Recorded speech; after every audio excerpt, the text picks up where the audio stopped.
ಕರ್ನಾಟಕ ಸರ್ಕಾರದ ಸಣ್ಣ ನೀರಾವರಿ ವಿಜ್ಞಾನ ಮತ್ತು ತಂತ್ರಜ್ಞಾನ ಸಚಿವ ಎನ್ಎಸ್ ಬೋಸರಾಜು ಸಣ್ಣ ನೀರಾವರಿ ಇಲಾಖೆ ವತಿಯಿಂದ ಪುರಸಭಾ ವ್ಯಾಪ್ತಿಯ ಜಕ್ರಿಬೆಟ್ಟು ಎಂಬಲ್ಲಿ ನೇತ್ರಾವತಿ ನದಿಗೆ ಅಡ್ಡಲಾಗಿ ನಿರ್ಮಿಸಿರುವ ಸಂಪರ್ಕ ಸೇತುವೆ ಸಹಿತ ಅಣೆಕಟ್ಟು ನಿರ್ಮಾಣದ ಕಾಮಗಾರಿಯನ್ನು ವೀಕ್ಷಣೆ ಮಾಡಿದರು. ಅಧಿಕಾರಿಗಳೊಂದಿಗೆ ಅನೇಕ ಮಾಹಿತಿಗಳನ್ನು ಪಡೆದ ಅವರು ಬೆಳ್ತಂಗಡಿ ರಸ್ತೆಯಿಂದ ನರಿಕೊಂಬು ಗ್ರಾಮಕ್ಕೆ ಸಂಪರ್ಕ ಕಲ್ಪಿಸುವ ನಿಟ್ಟಿನಲ್ಲಿ ಅಣೆಕಟ್ಟು ಸಂಪರ್ಕ ರಸ್ತೆಯ ಕಾಮಗಾರಿಯನ್ನು ಶೀಘ್ರವಾಗಿ ಪೂರ್ಣಗೊಳಿಸಿ ಅದಕ್ಕೆ ಬೇಕಾದ ಜಾಗದ ಸಮಸ್ಯೆಯನ್ನು ಶೀಘ್ರವಾಗಿ ಪರಿಹರಿಸಿಕೊಳ್ಳಲು ಅಧಿಕಾರಿಗಳಿಗೆ ಸೂಚನೆ ನೀಡಿದರು. ಈ ಸಂದರ್ಭ ಬಂಟ್ವಾಳ ವಿಧಾನಸಭಾ ಕ್ಷೇತ್ರದ ರಾಜಕೀಯ ಪ್ರಮುಖರು ಹಾಜರಿದ್ದರು.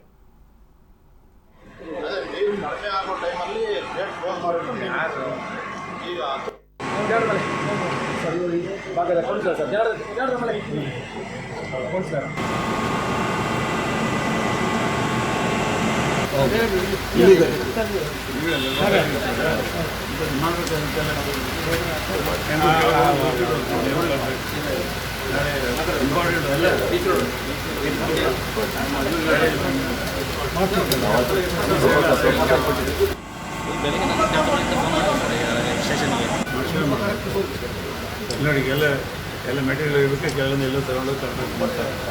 ಆಮೇಲೆ ಈಗ ಕನೆಕ್ಟಿವಿಟಿ ಮಾಡಿಸ್ಬೇಕು, ಅದನ್ನು ಮೊದಲು ನಮ್ಮದು ಯಾವುದೇ ಆ ಕಾಲಕ್ಕೆ ಈ ಸೈಡಲ್ಲಿ ಎಲ್ಲ ಕಂಪ್ಲೀಟ್ ಆದಮೇಲೆ